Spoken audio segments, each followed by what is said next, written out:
Жергиликтүү ишкерлер менен эл аралык өнөктөштөрдүн колдоосу менен ден соолугуна мүмкүнчүлүгү чектелген жана багар көрөрү жок балдарга тоок оюнунда майрамдык маанай тартууланды. Уюштуруучулар жагымдуу музыканын коштоосунда жеткинчектерди ырдатып, бийлетип, кызыктуу оюндарды ойнотушту. Викториналык суроолор узатылып, жооп бергендерге белектер берилди. Что они танцуют и это. Мага жомоктогу каармандардын бийлегени жакты. Бул жактан жаңыларын көрдүм. Лыжа базага мен биринчи жолу келип жатам. Эртең менен муз тептим. Лыжа тебейин дегем. Утумду кокустатып аламбы деп коркуп жатам. Бүгүнкү күн мен үчүн өзгөчө болду десем болот. Ушуларга биринчи жолу катышып атам, аябай сонун экен. Бирок актерлор бар деле келди. Бирок ырдап беришип бийледик, аябай жыргалып сонун. Жакты мага. Лыжа дагы сонун экен.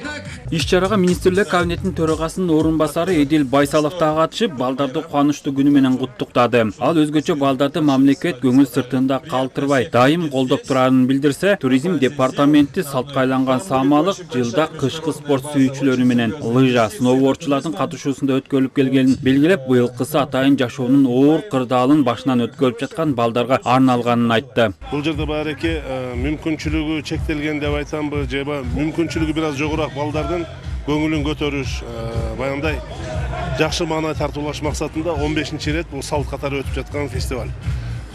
Департамент туризми жана биздин демөөрчүлөрүбүз бар бул жерде колдоп аткан туш тараптан. Мына ошолор менен биргеликте ушу балдардын маанайын көтөрүү максатында өткөрүп жатабыз. Кыргызстан тоо лыжа жана кышкы эс алуунун өлкөсү аталышындагы салтка айланган фестиваль быйыл 15-чи ирет өткөрүлүүдө. Бул иш-чаранын максаты жарандарды сергек жашоого үндөө, кышкы спортту өнүктүрүү менен бирге Кыргызстанды эс алуунун өлкөсү катары таанытуу. Бул жагынан алганда кышкы туризмди өнүктүрүүгө акыркы жылдары өзгөчө көңүл бурулууда. Айрыкча алыскы аймактарга туристтерди тартууга басым жасап жатат. Бул дагы чоң киреше. Буну биз сырттан келген киреше болот. Ар бир турист жок эле дегенде $500,000 тыштап кетет. Ошондуктан албетте кышкы туризм бизде тоо лыжа базаларды мына жакында билесиздер 2 жума мурун Чаткалда дагы жергиликтүү бийлик ошондой Чаткалда жыл аягы урматтуу Садыр Нуркожоевич ошол Каркырадагы эң сонун базаны бул айтор биздин тоолор өтө ыңгайлуу.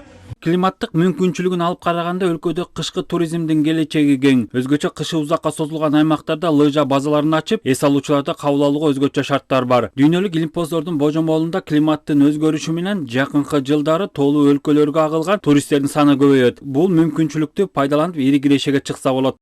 Президент нам дал зеленый свет развития туризма и привлечения инвесторов в Кыргызстан. Президент инвесторлар тартып келип, туризмди өнүктүрүүгө сөз берип, тиешелүү шарттарды түзүп берип жатат. Биздин базабызды өнүктүрсөкпү деген максаттарыбыз бар. Инвестордун жардамы менен 5 чакырымдык 3000 метр бийиктикке фуникулер салуу планыбыз бар. Фуникулерду Италия пайдаланып жатат. Биз азыр инвестор менен бирге анын долбоорун даярдап жатабыз. Мы вас можем поставить буквально за 2 часа на лыжи.